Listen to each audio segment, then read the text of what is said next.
enquête, il y a une photo qui a été prise et dans l'embrasure d'une porte, on voit la tête d'un enfant avec les yeux lumineux. Et la photo comme telle, elle est et là, vous allez pouvoir le voir à l'écran si vous écoutez la version vidéo, elle fait étrangement penser à l'enfant un des enfants les plus jeunes de la famille DeFeo. Sur le dessus du rocher, voit une créature d'1,20 m à peu près qui se tient, les bras écartés, deux gros yeux globuleux, une peau brunâtre et comme une espèce d'appendice. OK? Eh ben, ce qu'ils ont dit, c'est pas de bouche, pas d'oreille, pas de nez, et comme une espèce d'appendice qui pend en avant, comme si c'était une barbe.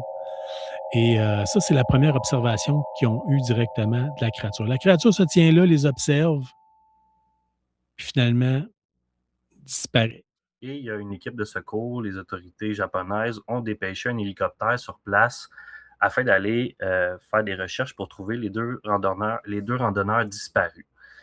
Rendus sur place, l'hélicoptère survole la zone et voit de leurs yeux un gros signe SOS fait avec des troncs d'arbres sur le sol.